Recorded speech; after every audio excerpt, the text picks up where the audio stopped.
Hi guys, welcome back to channel of Simran Iyer. So guys, हम लोग 2 जनवरी का करंट अफेयर डिस्कस कर रहे हैं, जिसके अंदर विश्व गुरु के बारे में आया था टॉपिक। गाइज, जैसे आप लोगों को पता है कि मन की बात के अंदर भी नरेंद्र मोदी जी ने, हमारे प्राइम मिनिस्टर जी ने बोला था कि हम इंडिया की विजन अगर हम लोग देखें, क्योंकि ये 75th हमारा अमृत महोत्सव है जब हम लोगों ने इंडिपेंडेंस को हो चुके हैं, तो उसके अंदर गाइज हम लोगों की जो थीम है दैट इज योर विश्व गुरु। सो गाइज, विश्व गुरु का क्या मतलब होता है? विश्व गुरु that means your global teacher. ये ग्लोबल टीचर क्या होता है? विश्व गुरु गाइज हम लोग अगर देखें तो इट्स एन कॉम्पिटेंट टीचर जिसके पास अच्छे स्किल्स हैं, इनफ स्किल्स हैं, अप्रोप्रिएट एटीट्यूड है, अच्छा एटीट्यूड है, यूनिवर्सल वैल्यूज हैं कि कैसे रिस्पेक्ट करनी है कम्युनिटी की हो चाहे वो किसी भी चीज की हो, to teach the students with the modern technology. और ऐसा ना हो कि उसके पास आपकी टेक्नोलॉजी ना हो, उसके पास टेक्नोलॉजी हो गई कि वो कहीं पे भी इंसान को कहीं पे भी पढ़ा सके और थिंक कर सके, लोकली भी एंड ग्लोबली भी। So that is what a competent teacher, विश्व गुरु is basically the global teacher concept is. So guys, यहाँ पे एक बड़ी ब्यूटीफुल सी कोट है जो कि आप यूज कर सकते हो मेंस आंसर राइटिंग के अंदर। A guru is the one who has the power to see the greatness even in the lowest person. बहुत डल से डल, लोएस्ट से लोएस्ट पर्सन के अंदर भी अगर कोई इंसान अच्छाई देख सकता है तो that is the best Guru you can have, and you should always have that beauty guys and have the power to raise it।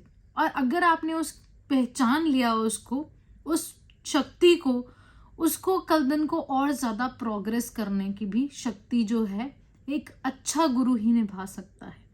So guys, practice kindness every day. मुझे लगता है जैसे कि हमने बात की कि गुरु की definition, so India is not the lowest, but हमारे पास बहुत बहुत ऐसे लोग हैं जो कि स्पिरिचुअली बहुत हाई थे गाइस, जिन्होंने बहुत कुछ किया है इंडिया को आपका एक्सेल करने के लिए। उनका टेम्पर दिखाया, उन्होंने एंडेवर किया इंडिया को। उनमें से कुछ नाम जो बहुत ही फेमस हैं दैट इज योर शूरशार्थ, ठीक है, कन्नड़, और आपके आर्यभट्ट जो कि आपके एंशियंट फिजिशियन थे। एटम को डिस्कवर, फिजिक्स के बारे में कन्नड़ा ने आपके बारे में बताया, और Aryabhata is well known. That is guys basically your zero की जिन्होंने इन्वेंशन की। सो गाइज, जो हमारा ड्रीम है, ठीक है, कि हम लोग विश्व गुरु बनाए इंडिया को, that is guys basically the dream of your Swami Vivekananda, जिन्होंने ये बोला था कि हम लोग आपका क्या करना चाहते हैं, हम लोग जो है एक सुपर पावर बने, वर्ल्ड ऑर्डर में सबसे पहले नंबर में आए। क्योंकि गाइस, आज की डेट में हम लोग देखते हैं जैसे रशिया और यूक्रेन की वॉर के अंदर कि हमें कोई एक अच्छा आपका जो है एक वेस्टर्न जो है आपकी कहीं ना कहीं हमें लीडरशिप में बहुत ज्यादा सीरियस कमी लग रही है। So India has the opportunity to grab that position, क्योंकि हम लोग हमेशा क्या रहते हैं गाइस, न्यूट्रल रहते हैं। So that is the reason guys, and that is what the Vishwa Guru is basically all about. So guys, what is the need of your becoming a Vishwa Guru? Of course guys, हम लोगों की economy strong करने के लिए, global issues जैसे terrorism है इनको address करने के लिए, चाहे वो आपका अफगानिस्तान में हम लोग देखते हैं या कुछ भी। नेक्स्ट गाइज जो चीज है that is about your environmental concerns, political concerns also, right? And your economic crisis, जिसमें हम लोग इन्फ्लेशन के बारे में बात करते हैं गाइस कि inflation is always all time high. Recession के बारे में बात करते हैं, जो हम बोलते हैं कि अगले साल कभी हिट होगा, या 2008 के बारे में बात हो रही है। उसको स्टेबल करने के लिए ऐसे वर्ल्ड जो आपकी करेंसी वॉर्स हैं या ट्रेड वॉर्स हैं, इनको खत्म करने के लिए हमें बहुत जरूरी है कि हम एक अच्छा जो है एक वर्ल्ड लीडर की पोजीशन जो है ग्रैब करें, and India should be the one, because we have a very beautiful brains in India, जो कि हमें लगता है कि कल दिन को आगे एक्सेल कर सकते हैं। Even India has the super soft power guys. क्यों? क्योंकि गाइस हम लोग एक सेकुलर कंट्री है, हम लोग एक सेकुलर आपका जो है नेचर की कंट्री है, जिसमें हम लोग रिलीजन और साइंस को हमेशा साथ लेके चलते हैं। हमने कभी रिलीजन को या फिर साइंस को कभी भी आपका अलग नहीं किया। We have always said that is the religion is the science. So guys, India के अंदर ऐसी क्या खासियत है? डेफिनेटली हमारा यूनिक सिविलाइज्ड कल्चर, जो कि हमारा इंडस वैली सिविलाइजेशन है या कोई भी सिविलाइजेशन है, राइट? उसकी वजह से, चाहे अगर हम लोग देखें कि हमारे बहुत हमने रिमार्केबल आपकी अचीवमेंट्स अचीव की हैं during this 75 years and even beyond that. हमारी स्ट्रेंथ गाइस बहुत सारे सेक्टर्स को लेके, इंक्लूसिव के लेके, and even we are the world's most your complex democracy in the world. सबसे बड़ी और सबसे कम्प्लेक्स डेमोक्रेसी है India as a vishwa guru. हम लोग ये देखते हैं कि we are also the world's pharmacy also in your कोविड-19 time, the mother of all spirituality, जहाँ पे रिलीजन, हर एक द रिलीजन एग्जिस्ट करता है and happily they are together also. We are the 6th largest economy of the world, guys. We are always been a mother of all the inventions. Great invention, guys. बहुत अच्छी अच्छी invention, चाहे वो आपका internet से related हो। आप देखो कि आपके गूगल हैं, बहुत सारे ऐसे आपके लोग आपको दिखेंगे जो कि आपके इंडियन ओरिजिन से थे। So that is the reason we always say that we have beautiful minds and we definitely deserve it.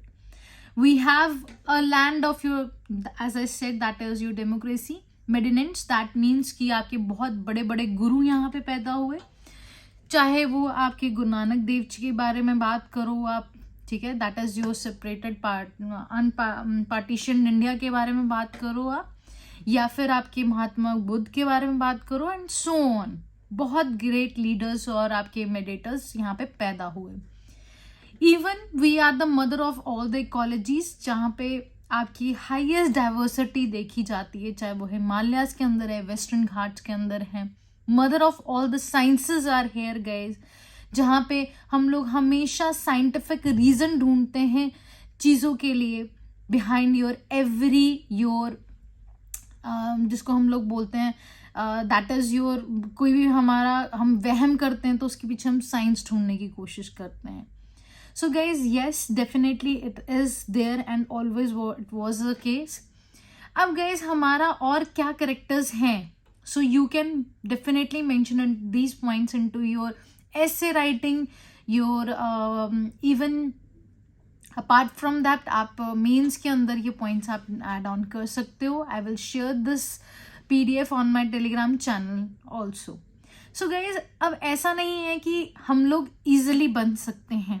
Definitely we have the opportunity because there is a serious inadequacy of your western leadership. India has the opportunity, but India is also facing some kind of your challenges.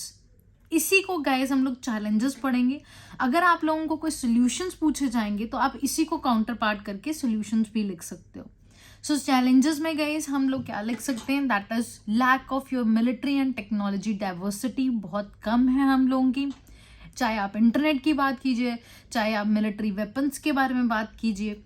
Even guys, हम लोग इसी को positive way में लिखना चाहते हैं तो हम मिलिट्री के बारे में ये भी लिख सकते हैं कि हम लोग जो हैं फर्स्ट पीस में बारे में बात करते हैं। आज तक हमारे ऊपर 4 अटैक्स हुए हैं, हॉस्टाइल हमारे जो है नेबर्स रहे हैं, बट हमने कभी भी उनको जो है लड़ाई के बिहेवियर में नहीं देखा है। हम लोग हमेशा चाहते थे, we always wanted a peace. Guys, technology, internet is surely a lag behind a gap, a bridge for becoming an India and विश्व गुरु, बट हम इसको डेफिनेटली काउंटर पार्ट कर सकते हैं विद योर डिफरेंट स्कीम्स, जैसे कि आपके मालास प्रोजेक्ट्स हैं या फिर आपका वेब 4.0 है, चाहे वो मेटावर्स है and so on. Lacks expenditure on your R&D पे बहुत कम खर्चा किया जाता है। Solution what it can be, we should give your maximum budget to your R&D। Corruption बहुत ज़्यादा है, वहीं पे हम लोगों को लिखना चाहिए सोल्यूशन में कि हमें विसल ब्लोअर एक्ट्स को स्ट्रॉन्ग करना चाहिए, हम लोगों को करप्शन फ्री और हमें कॉन्टिन्यूस ऑडिट्स करने चाहिए, सोशल ऑडिट्स करने चाहिए। तो गाइज यही आप साइमल्टेनियसली जब आप चैलेंजेस पढ़ते हो तो साइमल्टेनियसली आप लोगों को सोल्यूशन भी दिख जाते हैं। Next guys that is your religion and your caste politics बहुत ज़्यादा है इंडिया के अंदर। Definitely it is a factor जहाँ पे हमारा एक बहुत बड़ा पैरालिसिस देखा जाता है, एडमिनिस्ट्रेटिव एंड एग्जीक्यूटिव पैरालिसिस देखा जाता है। But that can be also put in to the your suggestions also कि हमें ऐसी जो पॉलिटिक्स लेके जानी चाहिए जहाँ पे गांधी जी ने बोला था कि रिलीजन जो है वो हमेशा आपको जो है सिखाता है कि हमें कल दिन को कैसे बिहेव करना चाहिए एज एन एडमिनिस्ट्रेटर। तो ethics and religion is always into the harmony. So religion और पॉलिटिक्स को कभी अलग नहीं करना चाहिए, ऐसा महात्मा गांधी जी ने बोला था। वो इस सेंस में बोला था गाइस क्योंकि रिलीजन हमें सिखाता है झूठ ना बोलना, अच्छे कर्म करना, एंड कास्ट और जो हमारी पॉलिटिक्स है उसमें भी ऐसा होना चाहिए। It should not be caste politics, it should be your politics. So guys, next is your low participation of your women in your workforce, even in your parliament. So यहाँ पे हमें जो हमारे कोटाज हैं वुमेन के लिए वो ज़्यादा से ज़्यादा बढ़ाना चाहिए। आप लोगों को पता है कि बहुत कम रिप्रेजेंटेशन मिलती है आपकी वुमेन्स को। Next guys that is your civic sense. अभी गाइज हम लोगों के जैसे कि आपका फीफा वर्ल्ड कप हुआ था तो वहाँ पे एक एग्जाम्पल आया था कि कैसे जापान ने सारा का सारा आपका जो जब आपके मैचेस ख़त्म हुए तो कितने अच्छे से उन्होंने जो है आपके गैदर किया आपकी यूज प्लास्टिक बॉटल्स को और उन्होंने जो है उसको बीन में फेंका। So that is what civic senses. तो सिविक सेंस की बहुत बड़ी कमी है इंडिया के अंदर। बट अगर हम लोग एक अच्छे रूल्स एंड रेगुलेशंस लेके आएंगे या फिर हम लोग टीच करेंगे, जैसे हम लोग स्वच्छ भारत अभियान लेके आए या फिर हम लोग टॉयलेट सीरीज लेके आए, तो वैसे ही धीरे धीरे guys we can also change this behaviour, we can also change this behavior in our society also. Next is guys your marketing हर चीज की गाइज जरूरी होती है। जैसे एक ब्रांड की जरूरी होती है वैसे ही इंडिया को अगर कल दिन को विश्व गुरु बोलना है अपने आप को तो हमें भी अपनी ब्रांडिंग करनी होगी। And we are lacking behind this and we definitely deserve it but we are not promoting it. So marketing is a challenge and we should work over it. Infrastructure in your roads, in your ships and in your planes also. So guys इसलिए India की vision should be loud and clear guys, and a nation हम लोगों को we must seize the opportunity with the both hands to become your Vishwa Guru. So guys this is all for it. I hope you liked the video. You can purchase the Learn by Map series from your simranayas.com channel. Thank you so much. God bless you.